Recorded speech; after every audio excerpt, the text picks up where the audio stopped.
There were some basic items, but for those thinking of doing a lot of volume regripping golf clubs, you may find some additional items will be useful to increase your speed and efficiency.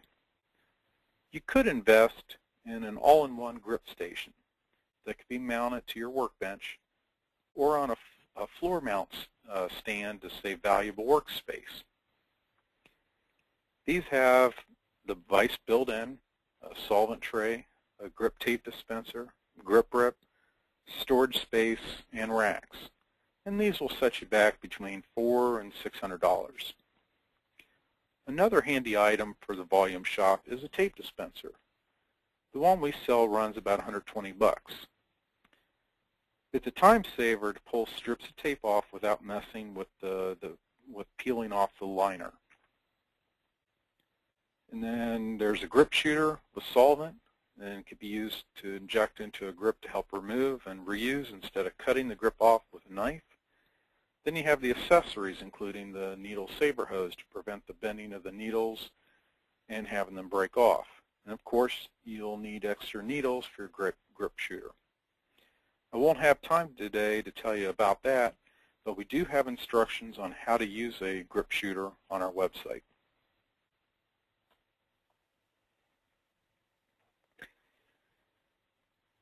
Now let's talk about grip tape for a second.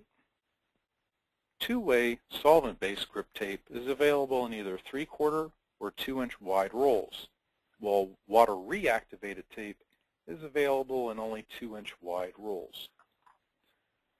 Individual strips 10 inches long are available in both, although for volume club makers, those strips aren't very economical. Choosing between 2-inch and 3/4 inch tape is a matter of personal preference. The 2-inch tape is applied to the shaft in one lengthwise strip approximately 10 to 11 inches long.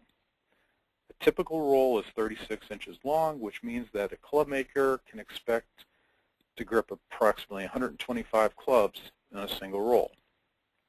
On the other hand, 3/4 inch wide tape is wrapped spirally around the shaft's butt. Depending on how close the spiral wraps are applied, either with gaps or with overlapping, it may take 25 inches of tape to grip a single club.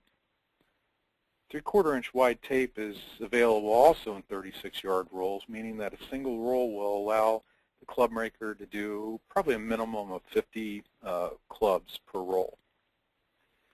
Now, one thing to consider, while the 3/4 inch tape is the same cost per grip, you need to factor in your time, as it takes about 3 times longer to spiral wrap than it is to use one long continuous strip. And for that very reason, I suggest using the 2-inch wide tape. Lastly, solvent-based tape cannot be used with soapy water or glass cleaner. Likewise, the water reactivated tape can't be used with solvents. If you have some of both, make sure to label them, otherwise you may end up getting a grip stuck only partway on if you're even lucky to get it that far.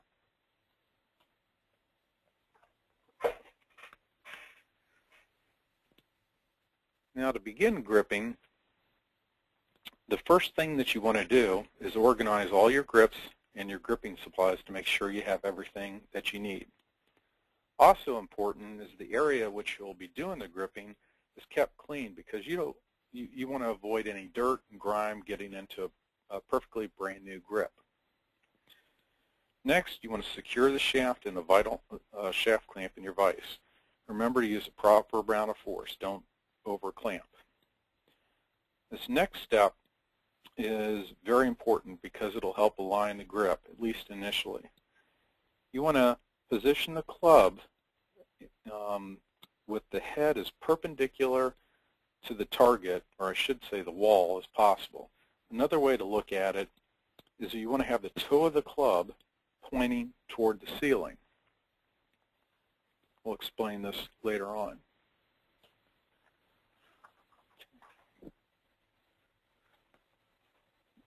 One thing you should do now, if you already haven't, is you want to measure the butt end of the shaft with your calipers. The final grip sizing is determined by the butt diameter of the shaft, the inside core of the grip, and the number of wraps of tape that you're going to be using.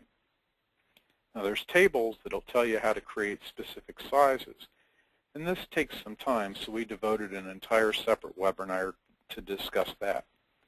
But typically there are generally 560 or 580 and 600 grip sizes. If you open the mouth of the grip and look closely, you'll see some numbers or lettering engraved for identification purposes. For example, you might see M for men, L for ladies, and J for juniors. You might also see 56, 58, or 60, which is short for the inside diameter. Lastly, the interior of the mouth of the grip may read M60R, with the R for round. Now, Golf Pride, I think it was last year or 2 years ago, changed the practice on their grips by labeling an X after the gender and the core designation, like M60X, where the M stands for men's, the 60 for 600 inside diameter, and X for ribbed. A rib grip, also known as a reminder, is a noticeably raised area on the back of the grip. The idea of a rib is used to assist the golfer in gripping the club in a consistent manner. It's intentionally manufactured for that purpose. It's important to realize that few grips today are actually ribbed, like back in the caveman days when I started regripping clubs, but they're still around. And those grips that are not ribbed are referred to as round grips. For other manufacturers' models, a close examination may need to be necessary to determine if the grip is produced with or without a rib.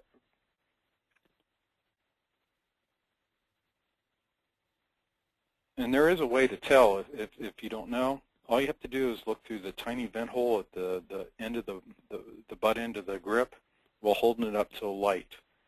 It'll be apparent if there's a flat side is present on the back side of the interior of the grip. The reason I mention it is if you install a rib grip sideways, the golfer's going to feel it. So it's important that it's aligned correctly. And for putter grips, they aren't sold as round or ribbed, but they're just generally just round.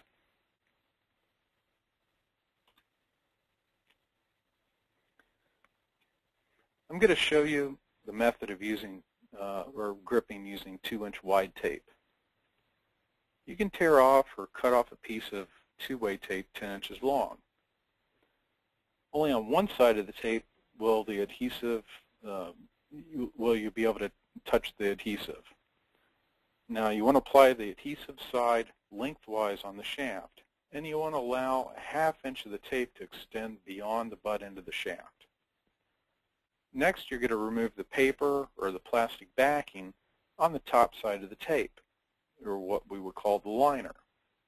Then you want to wrap or fold that tape around the shaft, being careful to avoid any wrinkles. If you do create a bunch of wrinkles, it's just best to pull that piece of tape off and start again with a fresh new piece. You'll want to twist the excess tape at the end of the grip and push it into the shaft. This excess will provide a nice slippery surface when starting the grip over the shaft butt. Plus, this will prevent moisture as well as dirt particles from entering the shaft and causing a rattle. Now, if we were to use 3/4 inch tape instead, you'd spiral wrap the tape around the shaft equal to the length of the grip. And again, you want to leave a ½ inch of the tape extending beyond the butt end of the shaft prior to beginning the next step. Now, you're going to follow the same procedures I'm going to explain later with the 2-inch tape after you've spiral wrapped the tape around the shaft. Now, here's a trick that I use because I don't have long fingernails or patience. The absolute last thing I do is cut or tear the tape